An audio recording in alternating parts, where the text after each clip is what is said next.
And welcome back, ladies and gentlemen. Now, when I look around me at the state of the world that we see in 2012, like all researchers, I suppose, sometimes I have moments of great hope and sometimes I have moments of great despair. Sometimes I wonder whether humankind will ever make it through the mess we've created in our world, or we've allowed to be created. But I always see a light at the end of the tunnel. I always see that there is a very, very simple way to fix things, and that is simply, as I've often said, by changing our energetic state. Now, people have often said to me, well, this is ridiculous. How can you change your energetic state and change the world? I mean, we need to vote, we need to change the corporate structure, we need to address the political system, the police state, the wars, the poverty, all these things. How can you say that simply by changing your energetic state, you're going to change the world?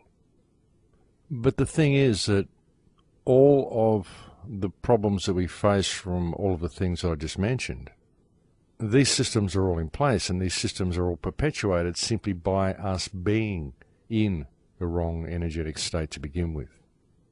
Because if we were in the correct energetic state, if we were applying empathy and forgiveness into the equation in our dealings with people, if we were living our life in Lakesh, I am another yourself, so I will treat you as myself, then none of these things would be in place. None of these systems would survive. None of these systems would have been able to be constructed to begin with.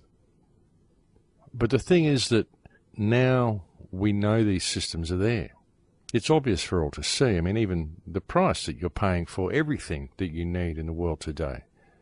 The price of electricity, the price of rents, the price of food, the price of everything. It's ridiculous.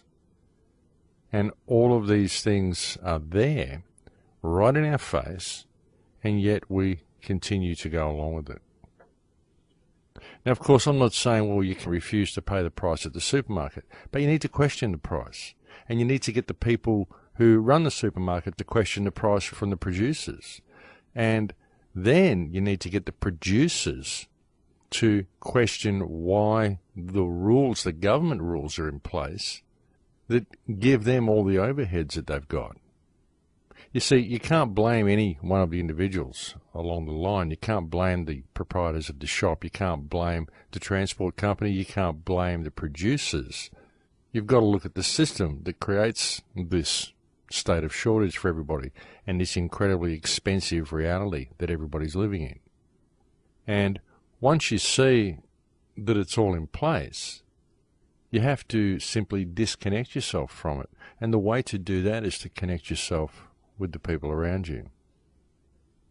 There was a great quote by Buddha, and this was actually posted in my forums by a user who goes by the name of Say I Am You.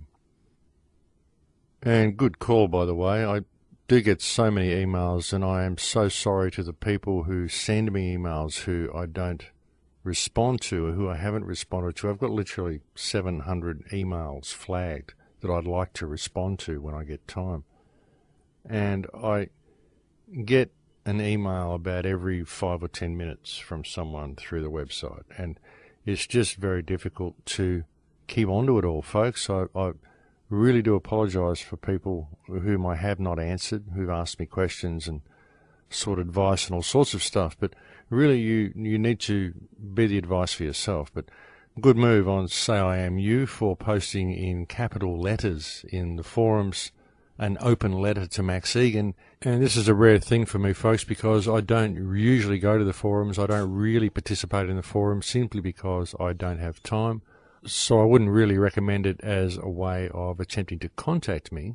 But this was posted there, and I was lucky enough that it did actually catch my eye when I was there tidying up the forums on my daily tidy up of the forums, because I have to delete anywhere from 200 to 500 accounts every day, because I get spammers signing up, which is why there is an approval process on the forums. Your first post needs to be approved so that we know you're a real person and not a spammer. And as soon as you do sign up to the forums, folks, if you do go there, you need to make at least one post so that you don't have a post count of 0, because every account with 0 posts is deleted once a day, and it's really gotten that bad that I have to do it once a day. But anyway, getting back to the quote that was posted in my forums by Say I Am You, and the quote says, "I need do nothing," and that this was Buddha's first realization before enlightenment. And that is the core truth of things, folks. To fix the world, you need do nothing, but you need to be doing that nothing from the correct energetic state, because if we lived our lives in a state of empathy, compassion, forgiveness, and in lakesh, there is nothing we would need to do to fix things, because everything would work perfectly. And please don't get me wrong with this, folks. I'm not saying put yourself in this little bubble of love and light and do nothing. Of course, you need to speak out. You need to apply yourself to the world around you.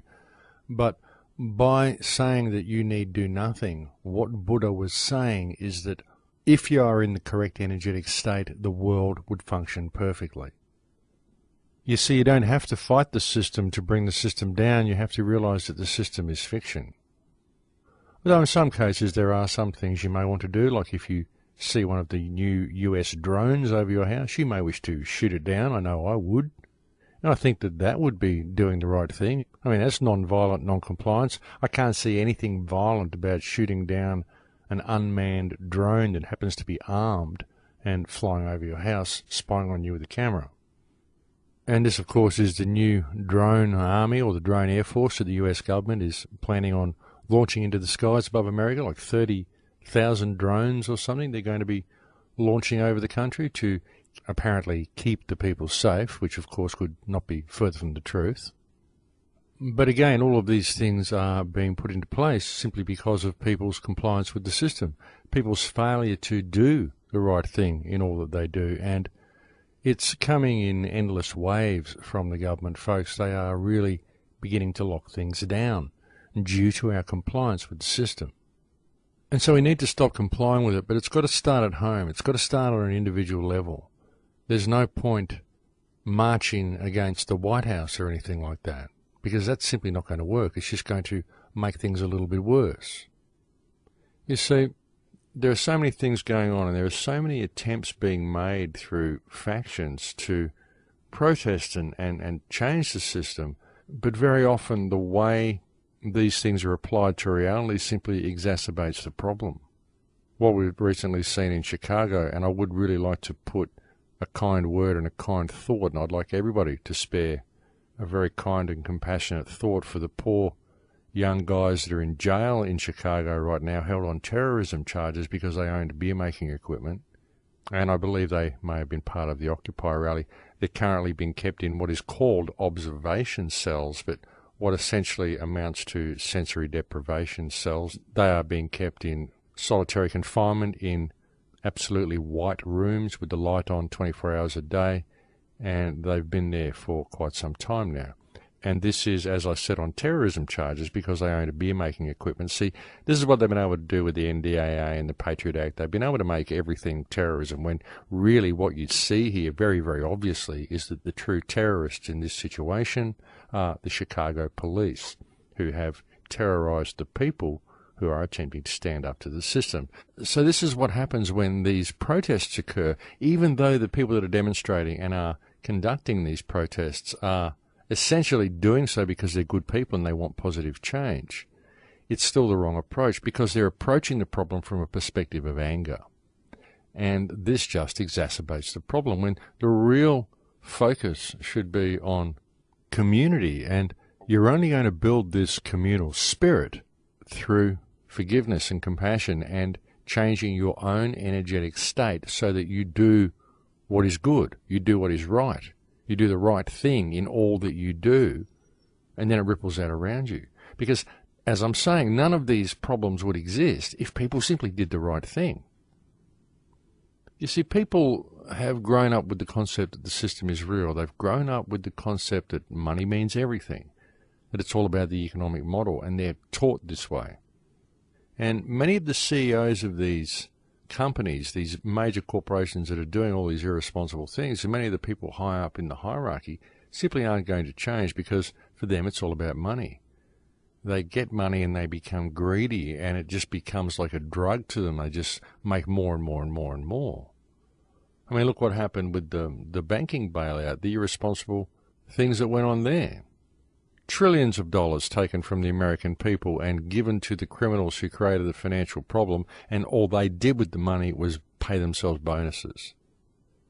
And you can speak out about this, you can want to press charges against them, you can want to do all these things, but really they only got away with it because the people of the world go along with the system, because they are disconnected from each other. And they want to go and attack these people and prosecute them when really all they have to do is stop participating in the system and begin instead to participate in the reality that surrounds them. So, if you are in the correct energetic state, then you need do nothing.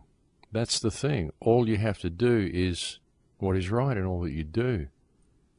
All you have to do is view the people around you as valid, view them from the correct perspective, and suddenly the entire world changes by default. And what we see here is a problem of vast complexity. A myriad, literally thousands of symptoms to this one problem, and the solution to all of them is extraordinarily simple. That's the beauty and the simplicity of all this, is that all of these symptoms are related to the one problem, and the one problem can be solved very easily simply by people changing their energetic state and applying this new attitude and this new understanding of reality to the world around them. And why don't people do this? Why don't people think this way? Well, it's because they're trained not to think this way, and they're kept in a state of fear, and very often they are in fear of thinking and acting in this way. Many people are very much in fear of giving too much to anybody around them, or talking about things that they really believe in, or even really being who and what they are to the fullest of their potential in front of anybody else, because they're scared they will be judged by these people because they're thinking outside of the box, they're not fitting into the mold. So we have this system of self-policing based on fear-based mind control, and it keeps us from ever putting ourselves in the correct energetic state. And really, folks, that's what I think human evolution is about. That's what I think human consciousness is about. I think one of the best things that we can do, and one of the most important things about reality, is the energetic state that we're in, and that's what we are here to learn. And ultimately, all of the aggressors against humanity, all of the psychopaths that run the system at the very top, these are all part of the very same consciousness that I belong to. And very often, even when you look at the system, look at the Rothschilds, you'd think, how can you forgive the Rothschilds for what they've done? But has it been the Rothschilds, or has it been the people's belief that the system created by the Rothschilds is real? Is it because of the Rothschilds, or is it because of people's fear to speak out against the one who has the money? I mean, it's really very strange, folks. You see people literally grovelling to these banking magnates and to these presidents and world leaders, and anybody who has a particular degree of wealth just seems to have people falling all over themselves to be near them because they're attracted to the money, because they believe money is power. And in the current climate, it very much is. And this has all been programmed into people, folks, through television and media and all of the stuff that people get bombarded with all the time. There's so many subliminal things that people are subject to that cause them to think this way. And being aware that all these subliminal messages are there all the time is also a good start. It's a good way to begin to free yourself from this type of thinking. It's gaining a basic understanding of the fact that it isn't about the accumulation of stuff. And at the end of life, it isn't about the one with the most wins. That is not what life is about. But of course, everybody is trained to believe that that is what life is about. We always see these TV images of people with all the jewelry and cars and flashing lots of money about, and they've always got the girl, and they've always got the house, and they've always got all this stuff that people perceive to be necessary in order to have the status that they believe they need to be a normal functioning human being. Because people very often only judge themselves by their material value, and this is also how they appraise the worth of the people around them, very often.